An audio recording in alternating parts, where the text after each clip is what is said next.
at Tesla, and Jack Ma, the co-chair of the UN High-Level Panel on Digital Cooperation. Let's give them a very big applause.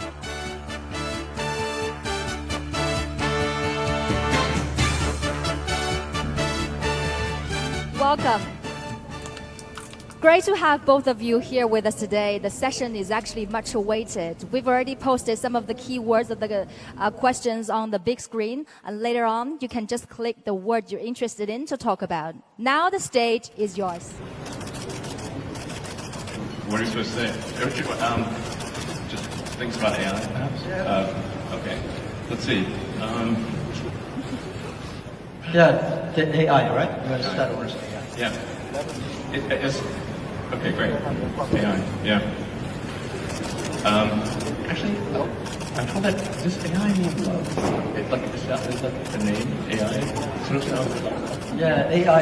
I hate the word AI called artificial intelligence. I call it Alibaba intelligence. Yeah. Might end up being true. You don't know. I think generally people underestimate the capability of AI. They sort of think like it's a smart human, but it's really much. It's going to be much more than that. It'll be much smarter than the smartest human. It'll be like, can a chimpanzee really understand humans? Not really. We just seem like strange aliens. They mostly just care about other chimpanzees, and this will be how it is, more or less, in a relative. In fact, if the difference is only that small, that would be amazing. Probably it's much greater. So, the biggest mistake that I see artificial intelligence researchers making is assuming that they're intelligent. Yeah, they're not compared to AI. And so a lot of them cannot imagine something smarter than themselves, but AI will be vastly smarter, vastly. So what do you do with a situation like that? What do you do with a situation like that? I'm not sure, I hope they're nice. I mean, I have obviously some, I think in a situation where the old saying, if you can't beat them, join them. That's what Neuralink is about. Is like, can we go along for the ride with AI? I I really think that there should be other companies like Neuralink, essentially to create a high bandwidth interface to the brain. Because right now we are already a cyborg. People don't realize we are already a cyborg. Because we are so well integrated with our phones and our computers. The phone is almost like an extension of yourself. If you forget your phone, it's like a missing limb. But the bandwidth, the communication bandwidth to the phone is very low, especially input. So, in fact, input bandwidth to computers has actually gone down because of typing with 2 thumbs as opposed to 10 fingers. There's a big reduction in bandwidth. Input bandwidth has gone up because of video and imagery. So input bandwidth is many orders of magnitude greater than output bandwidth.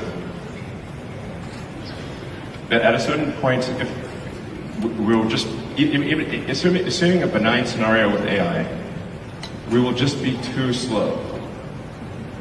It's like if a millisecond to something, let's say a computer that has like an exaflop of many exaflops of compute capability. A millisecond is an eternity, and to us, it's nothing. So, I always think like human speech to a computer will sound like very slow tonal wheezing. It's kind of like whale sounds. Yeah. What's our bandwidth? Like a few hundred bits per second, basically. Maybe a few kilobits per second if you're going to be generous. So, whereas a computer can easily communicate at a terabit level. So the computer will just get impatient, if nothing else. It would be like talking to a tree. That's humans. Yeah, anyway, on that great note, barely getting any information out, basically, with speech. Yeah, I'm always intelligence. People should have more confidence in themselves, because I think if a lot of solutions we don't have today, but there will be solutions tomorrow. We don't have solutions, but the young people will have solutions. So I'm quite optimistic, and I don't think artificial intelligence is a threat. I don't think artificial intelligence is something terrible, but human beings are smart enough to learn that. And to me, artificial intelligence is just like, people worry a lot about this today are those people, I call them called college smartness. People like us, street smart, we never scared of that. We think it's a great fun, and we want to change ourselves to embrace it. I don't know, man. That's like famous last words. Let me tell you, AI is, I mean, you look at sort of the rate of advancement, just in general, the rate of advancement of computers is insane. Like a good example would be video games. You know, if you go back 40 years ago, 50 years ago maybe, you had Pong. That was just two rectangles and a square. Now you've got photorealistic real-time simulations with millions of people playing simultaneously. If you assume any rate of improvement at all, these games will be indistinguishable from reality. You will not be able to tell the difference. Either that or civilization will end. Those are the two options. But even if the rate of technology improvement slowed down by 1,000, then okay, advance 1,000 years, or 10,000 years. This is still very tiny. Civilization has been around for probably, arguably, I think 7,000 years or something like that. If you count it from the first time there was any writing, any recorded symbols, besides cave paintings.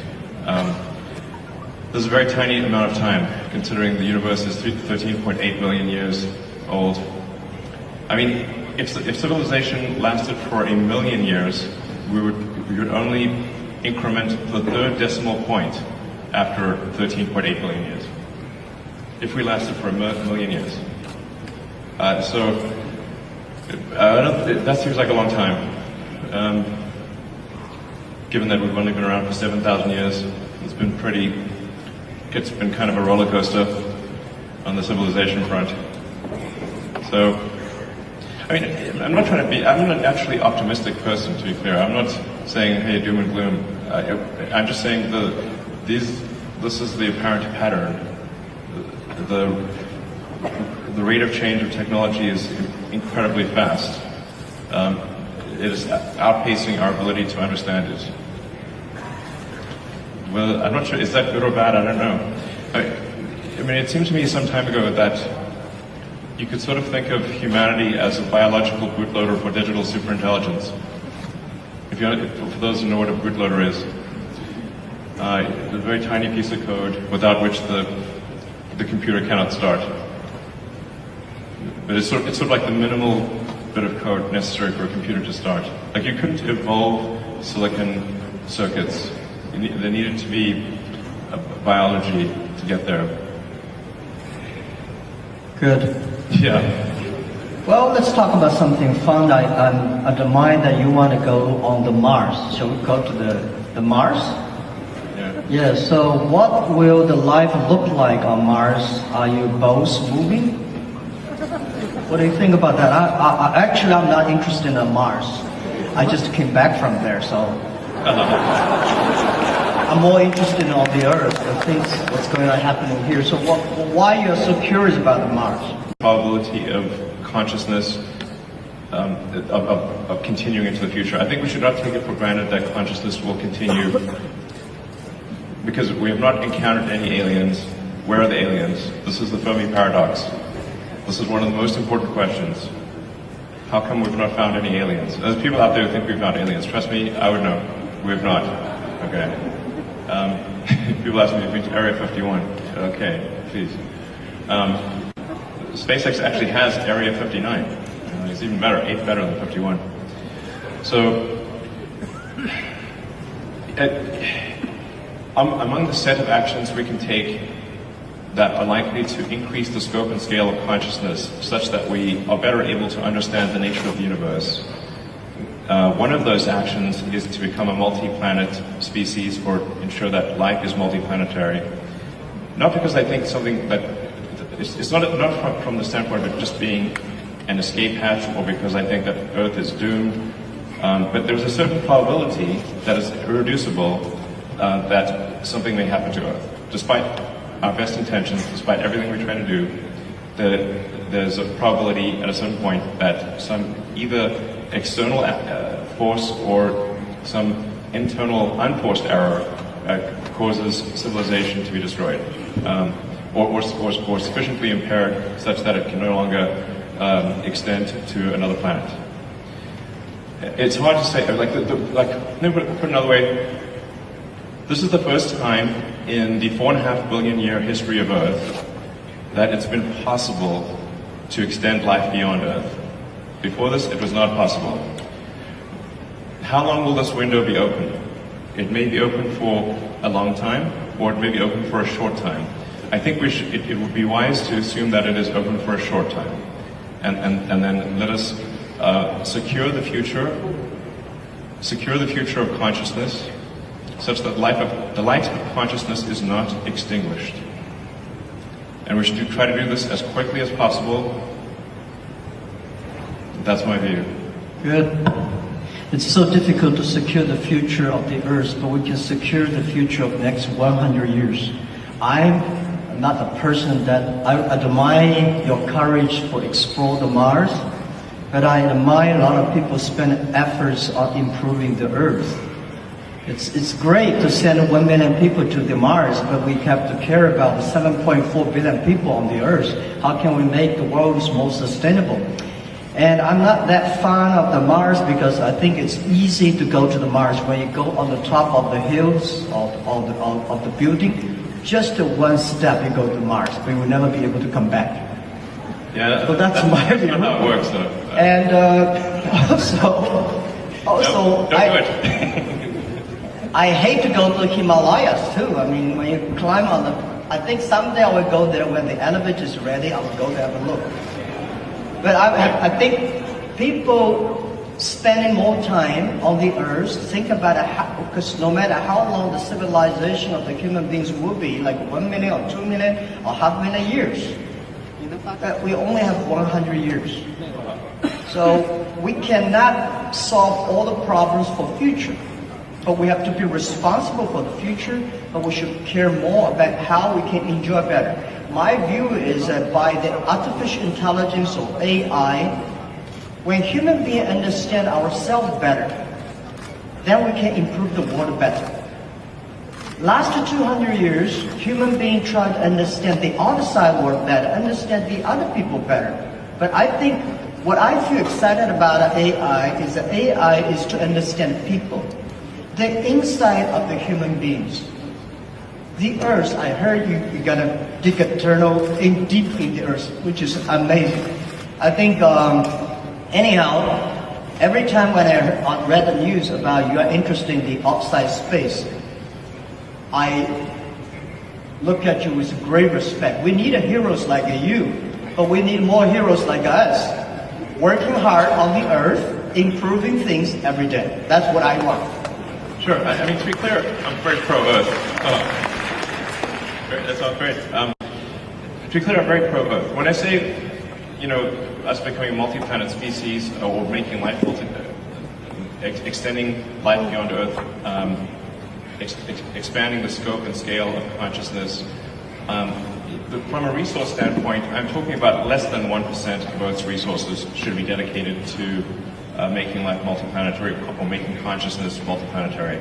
So, I think it should be like somewhere in between how much we spend on lipstick and how much we spend on healthcare. Like, things like for the preservation of consciousness, we should spend maybe slightly more than we spend on cosmetics. That's my, and I'm pro-cosmetics. I like them. They're great. But it's probably worth spending, I don't know, like at least 0.5% of Earth's GDP on extending life to be multiplanetary. Maybe 1%, I'd say, seems like a good use of resources. But then 19, we have like 2 orders of magnitude more resources spent on Earth. So it's not like it's, somehow going to fundamentally impair Earth. If like just 1% of Earth resources on that order should be enough to make life multiplanetary. It seems like a wise investment for the future. And obviously I spend a lot of my time on sustainable energy with Tesla, with electric cars and solar and batteries and that kind of thing. And I'm really excited to be here in Shanghai for the Shanghai Gigafactory, which is, I think the Tesla China team's done an amazing job, really mind-blowing. Like, I'm just astounded by how good the job is and how much progress has been made. And I think it's a good story for the world, and to say, like, look how much progress you can make in China. This is extremely impressive. Like, my hat is off. You guys rock. So I've never seen anything built so fast in my life before, to be totally frank. I've seen some crazy things. So, I think it's like, I really think China is the future. That's very impressive. And there's also some great progress on entrepreneurial rocket companies in China as well. I believe 2 have made orbit. It's very difficult, very hard to make orbit. Achieving orbit, I have great respect. It's very hard. Yeah. Pick up another topic? Sure. Yeah. Jobs? Am I picking? Jobs. Jobs or life? Jobs. Sure, anything, sure. Yeah. So what new jobs will be created because of an AI, or has the change already started? What do you think? I think why we need that many jobs? Right? My view is that the jobs, actually every technology revolution people start to worry. Right? Last 200 years we worry about the new technology going to take away all the jobs. Actually, we made a lot of jobs. Second, because of the industrial revolution, job created a lot of jobs. What I think is the next 20, 30 years, human being will live much longer. The life science technology is going to make people live probably 100, 120 years. That may not be a good thing, because you got grandfathers still working hard. But the challenge is, why shouldn't we have a lot of jobs? I think people should work 3 days a week, 4 hours a day. When we have electricity, the power of electricity is that we make people more time. So you can go to the karaoke in the evening, you can go to dancing party in the evening. So people, because of electricity, people have more time. I think because of artificial intelligence, people will have more time enjoying being human beings. In your life, in my life, I think I visited probably 300 cities in my life. My father visited 30 cities. My grandfather will visit only 3 cities. So my grandchildren probably will visit 3,000 cities all his life. He's always on the Tesla. He's always on the roads, always traveling around. So I don't think we need a lot of jobs. And at that time, the jobs we need is make people happier, make people experience the life, enjoy the human beings. So I don't worry about the jobs a lot. First, we are going to have a lot of jobs. Second, we don't need a lot of jobs. Third, there's a very interesting thing, because we'll probably talk about life. In the agriculture period, average age is like 30, 35 years old. In the industrial period, technology revolution, people can live 70 years. So in the artificial intelligence period, people can live 120 years, as I think. Now the problem comes, when people's life is getting better, people don't want to have children. When your grandfather is there, you don't want to have children.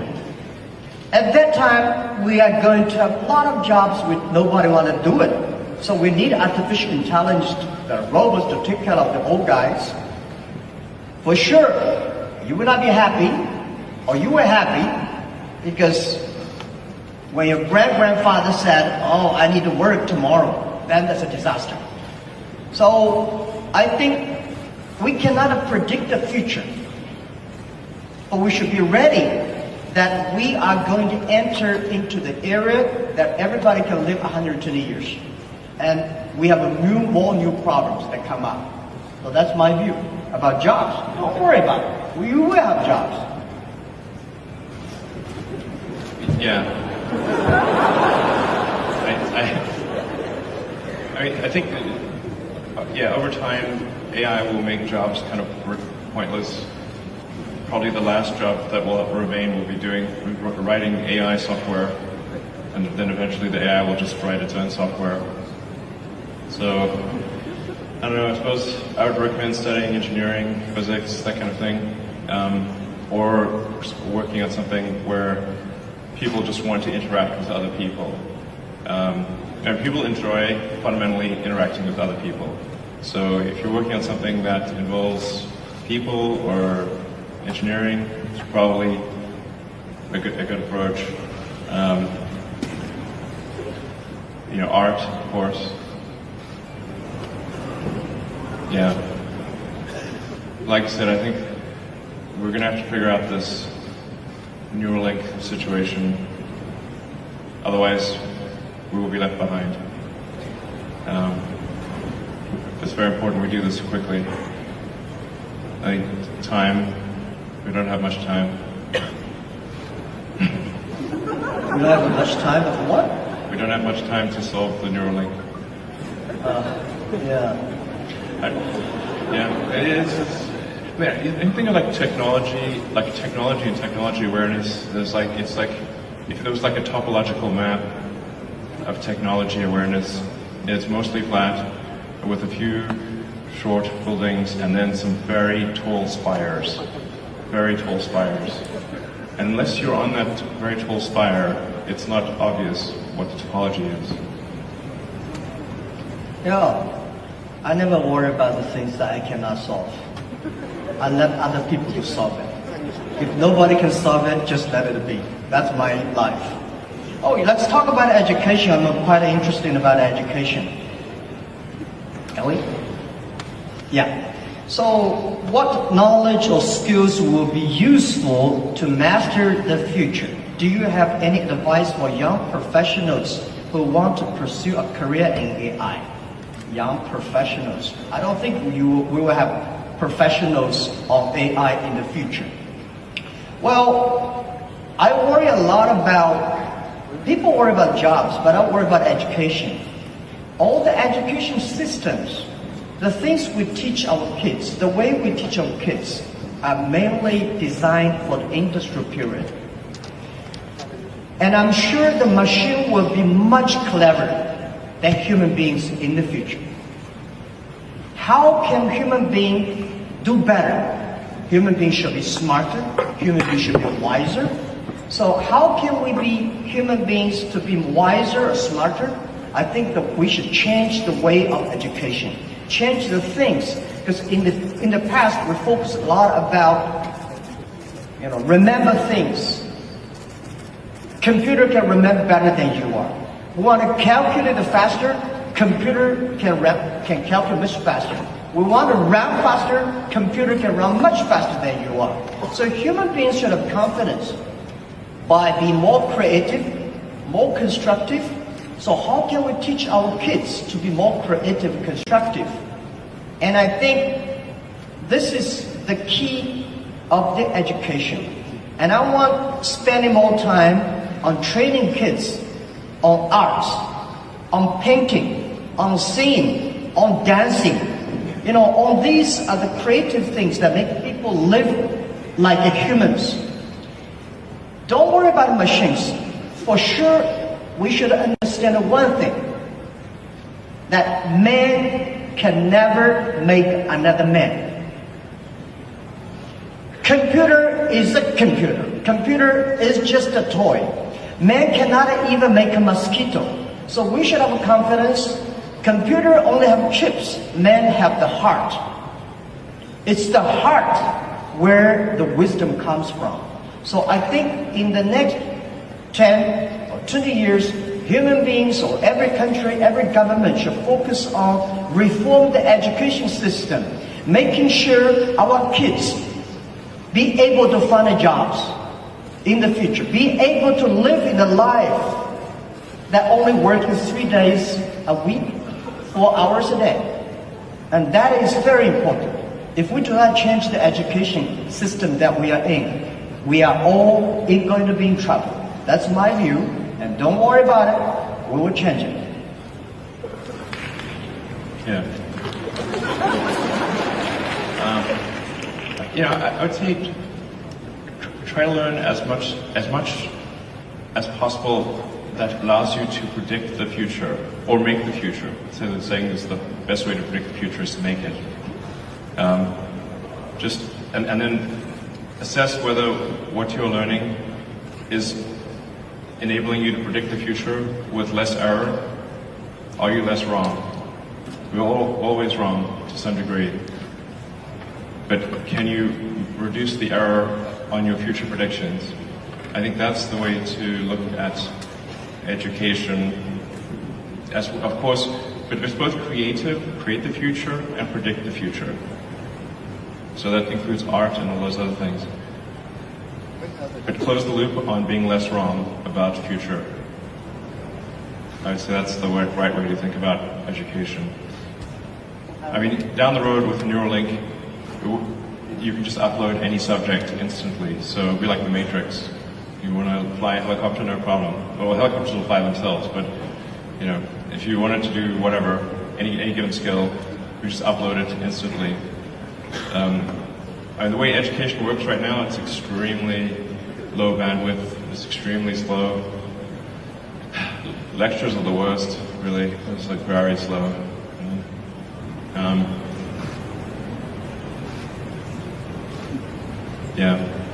Just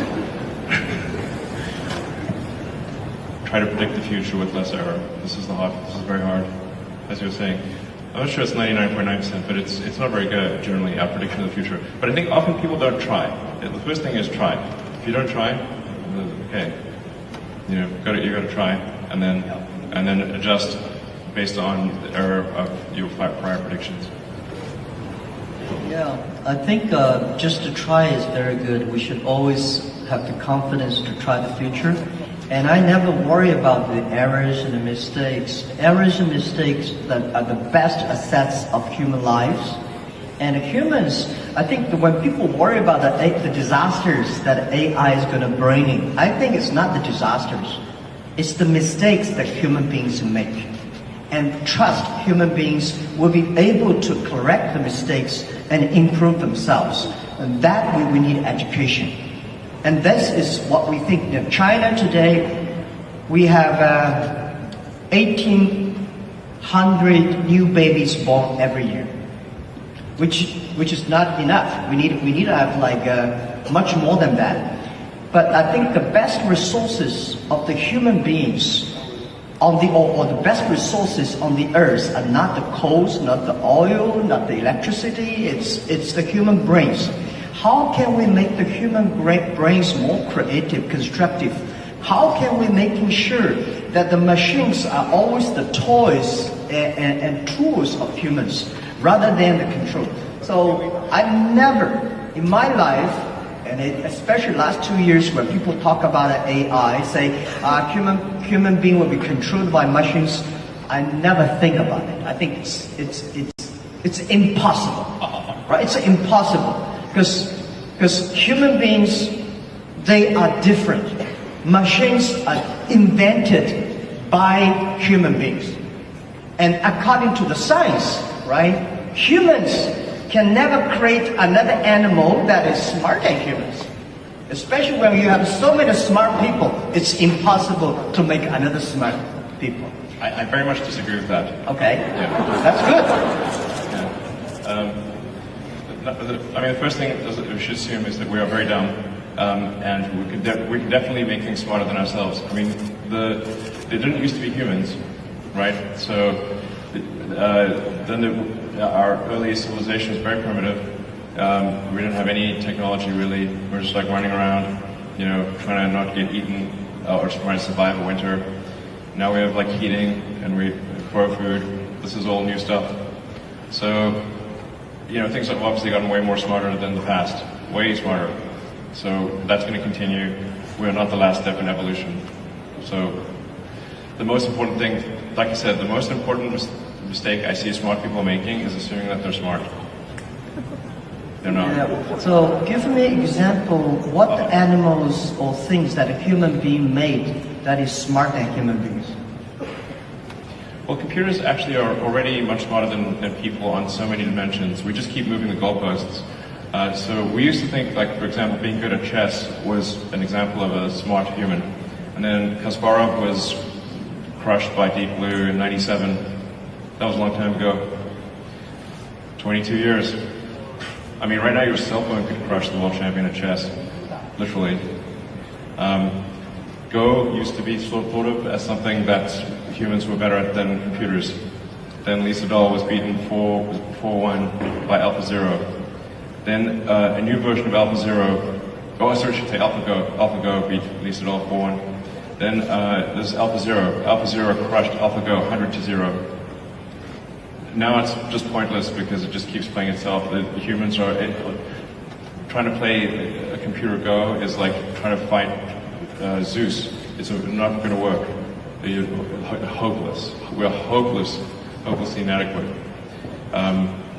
In terms of rendering, basically there's just a smaller and smaller corner of intellectual pursuits that humans are better than computers, and that every year it gets smaller and smaller, and soon we will be far, far surpassed in every single way, guaranteed.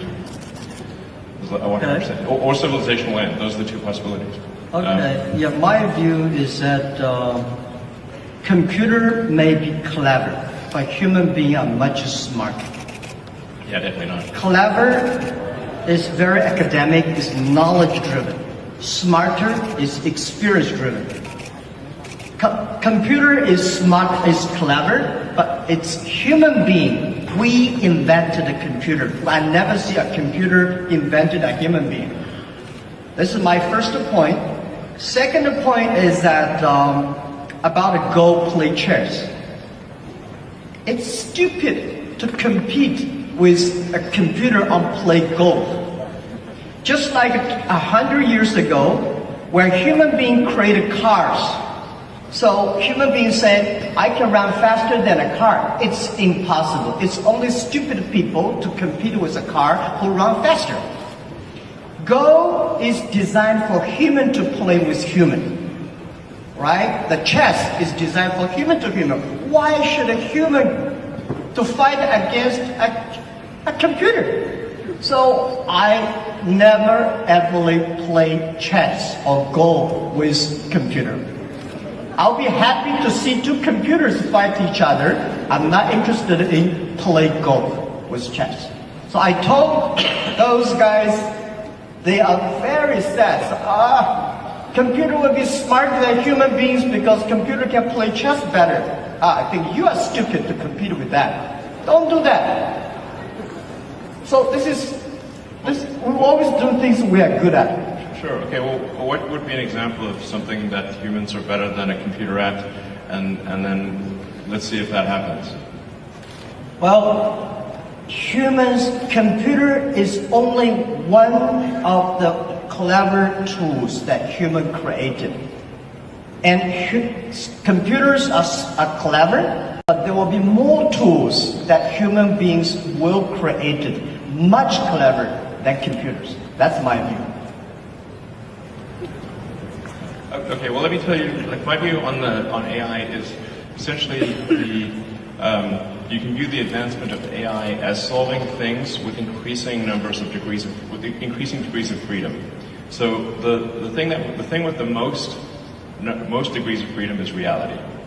But AI is steadily advanced, solving things that have more and more degrees of freedom. So obviously something like checkers was very easy to solve. That we could solve with classical software, classical computing, not really all that challenging. And in fact, there is a complete solution for checkers, meaning it is literally impossible every version of checkers is known. And then there's chess, which it had many more degrees of freedom than checkers, many orders of magnitude more than checkers, but still really, I would say, a low order of magnitude, low degree of freedom game. Then there's Go, which had many orders of magnitude more degrees of freedom than chess. So it's really just stepping through orders of magnitude of degrees of freedom. This is the way to, I think, view the advancement of intelligence. And it really, we get to the point where it just completely simulates a person in every way possible, like many people simultaneously. In fact, I mean, obviously there's a strong argument we're in a simulation right now. It sort of reminds me of that joke of like, you know, if life was a video game, what would be the review? It's like, well, the graphics are incredible, the plot is confusing, and the respawn takes a long time. That's a video game. That's life. I mean, life is a video game. Respawn takes 20 years to spawn a human being and have them be fully conscious. I'm worried about the birth rate, which you alluded to earlier.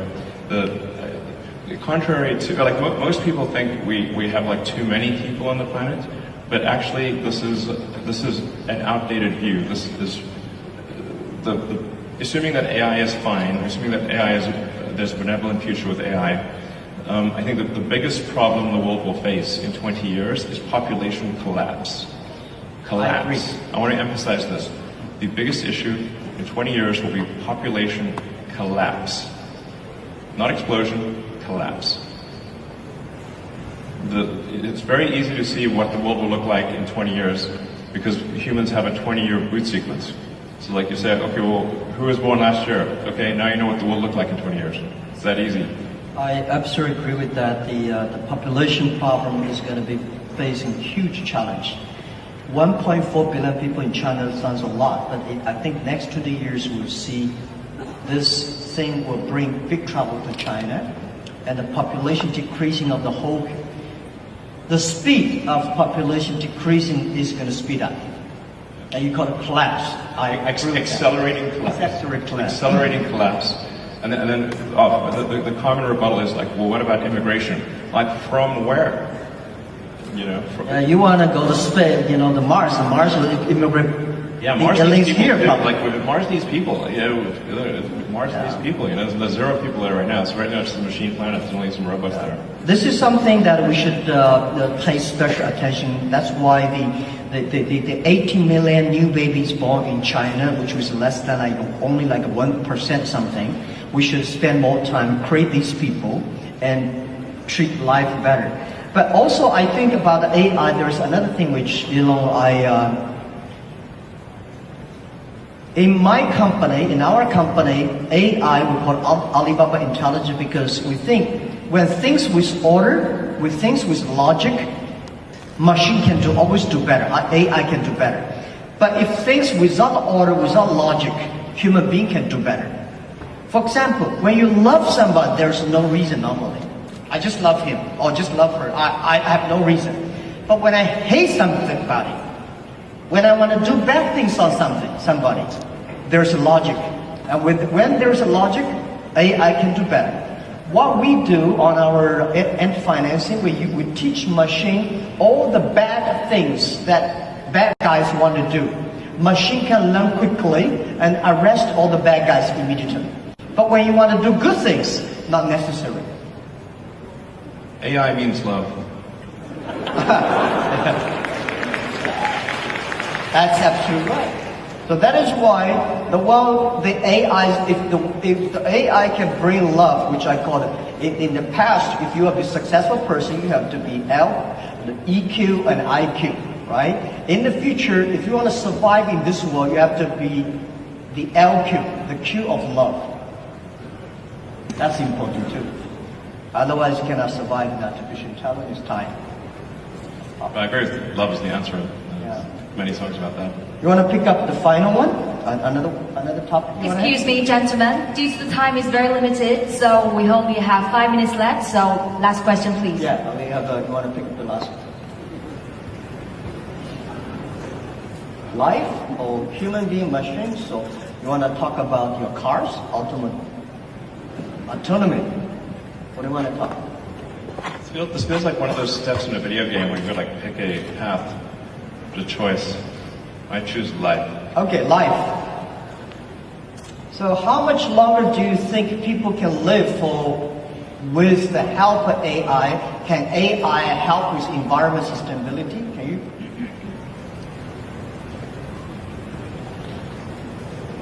I think, first of all, I think humans will solve environmental sustainability. I do not mean to suggest complacency or that we just take it easy. In fact, this is a self-fulfilling or unfulfilling prophecy. We must take immediate and dramatic action, and continue the momentum towards environmental sustainability. And China is actually the world leader in this. In fact, I'm not sure how well it is known outside of China just how much China is a world leader in environmental sustainability. It's extremely impressive. I mean, I think half of all the electric cars in the world were made in China last year, something like that. So, I don't mean to suggest complacency, but I do think humans can and will solve sustainability. If we can do the neural lace, then I think, or the neural link essentially, the age will not matter that much. You can simply save your state and restore your state, like a saved game essentially, something very close to that. I do think we can solve biological aging if we really wanted to. You'd have to make DNA changes, but we're obviously just on a clock. All organisms are. I mean, you could take a fruit fly, for example, and you could give it yoga, sort of have it do daily yoga and have a very healthy diet, and it's still going to live for 3 weeks, maybe 4 weeks. So environmental factors are relatively minor for extending life. You have to change the DNA. And so the question is, like, will people be okay with changing the DNA? That's the thing about extending life, and probably people are a little bit reticent about that, but that's essentially the thing that needs to occur to extend life. You've got to stop the DNA clock somehow. I don't know if we should work on this or not. I think, frankly, it's probably a good thing that we do eventually die.